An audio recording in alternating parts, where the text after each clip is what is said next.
Hello, everyone. This is Abby Esther, the handmaiden of Yah, here just to provide a little bit of insight on 11:11. I see a lot of people talking about it. I can tell you myself that over the past year and a half, it's been almost a constant companion. I see it on clocks, I see it on microwave times, I see it on the air fryer. It's peculiar, to be honest. To the point where I had to go back and say, Father, this cannot be a coincidence.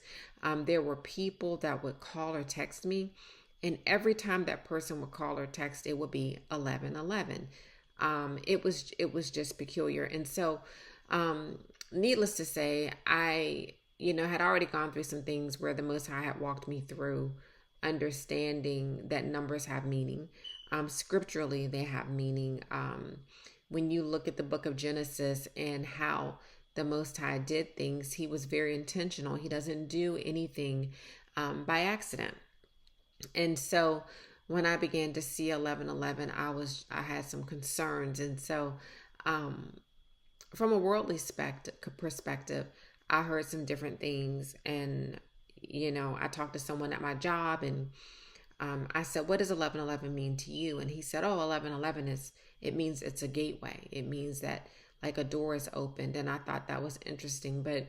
And I do believe that that is so in certain spiritual aspects, but not biblically, right? There's a scary movie out called 11:11:11 that if you watch, and I did just to kind of see where the world was coming from, I was like, yeah, that's concerning. And they do look at it as a gateway. They actually say in the movie that something like the Antichrist is born on 11:11:11, but they don't do it based on like, they show you in the movie how to even add it up. It's like, if all the numbers equal 11, then to them it's 11. And so I think from a demonic perspective, they do use that number. They see that as permission to proceed when it comes to whatever the wicked plans are. But from a biblical perspective, it's a little different. And so, maybe a lot different. But so we'll talk about it.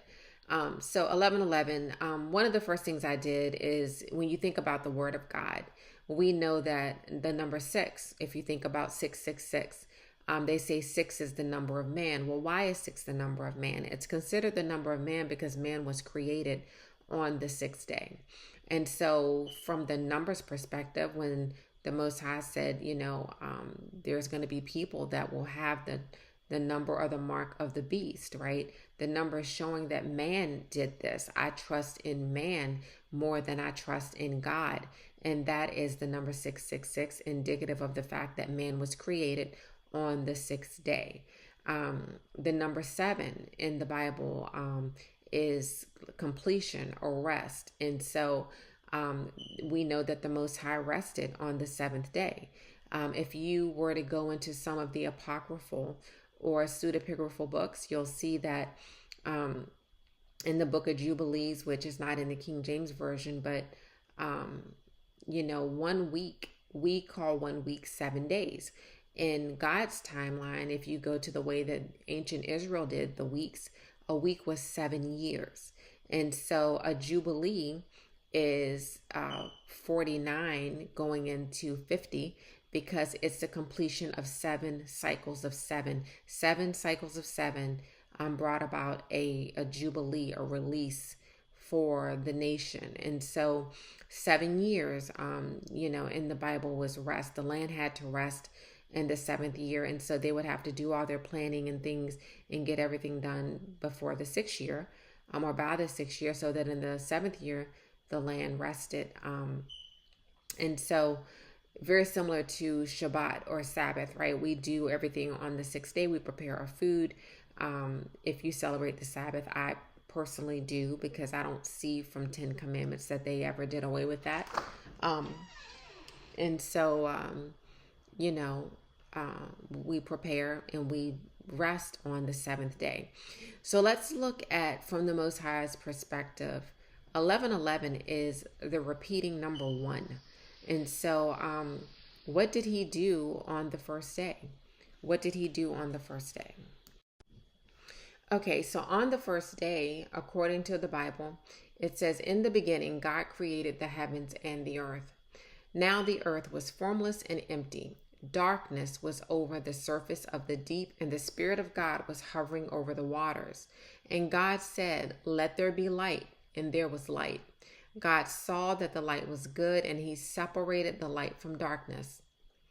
God called the light day, and the darkness he called night, and there was evening, and there was morning, the first day." So this is our first introduction into the number one.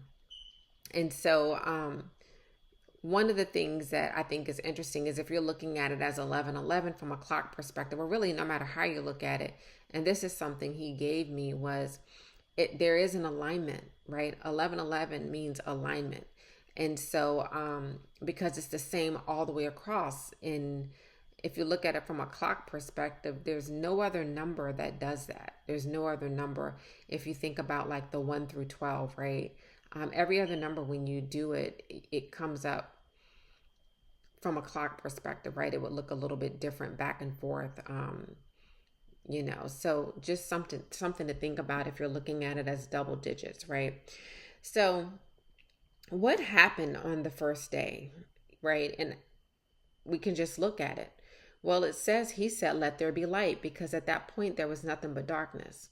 And so light entered into that situation, which sounds phenomenal, right? The light he called day, and the darkness he called night. So let's talk about that. Light enters into darkness. That seems amazing, but that could look different depending on the situation. So in my own life, what I've noticed is I really began to take note, like literally take note.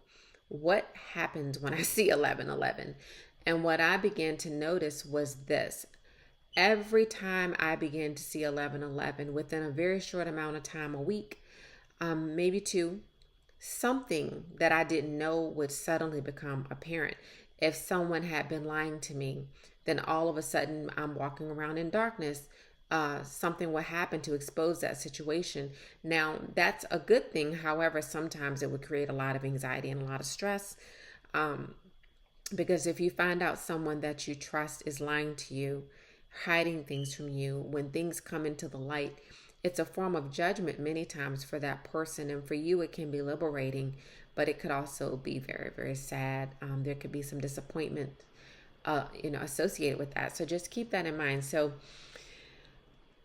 exposure of wickedness, exposing enemies for yourself, exposing hidden sin. There was a season in my life where I was seeing it, and around that time I was searching, going before the Most High about what does it mean, and I had a dream, and this one was about me. And in the dream, something that I was doing in my personal life that I thought wasn't such a big deal, he showed me an exposure of that thing and said, hey, this is something you need to get right before it gets exposed. And I said, I'm thinking, but I didn't think I was doing anything, but it doesn't matter. And so I had the dream. I repented of it immediately. I went on a fast. I humbled myself, and I got out of that thing because exposure can ruin lives, right? And once he helped me to see it from his perspective, I thought, okay, I understand. And so know that 11:11 can mean a lot of things. It could be, hey, there's someone around you who's not being forthcoming. I'm going to expose the wickedness. I'm going to expose it. I'm about to show you something. And like I said, in my own life, at one point, I was a little naive. Now, when I start seeing 11:11, I get a little nervous because I don't know what he may be about to show me. I always look at myself first to say, is there anything I'm doing right now that could be exposed? Let me look at me. And then if I don't see anything, and I always ask him, search me and know my heart, right? Then I begin to kind of wait and just seek him, and until whatever needs to be exposed is exposed. So God or Yah is going to bring something to the light in your life. It could be your own sin if you're unrepentant. What else happened? It says that he separated the light from the darkness. So he could be saying to you, and honestly, when he exposes things, every single time in my life, separation followed right after. So separation may be coming in your life. As he separated light from darkness, he may be able to remove some things or some people or situations from your life. If we go over and we look at the 11th letter, this is something else he had been walking me through. He said, go look at the 11th letter in the Paleo Hebrew. And so I did. And to my surprise, that original Hebrew, the one that looks a little like an old-fashioned comb, if you will, looked almost like 1111. With, if you took away the bottom portion, that looks like 1111. And it occurred to me, well, I guess if the Most High is talking, he's communicating in his alphabet, right? Just like we know on the April 8th eclipse, there was an aleph and a tav, right? Which means the beginning and the end.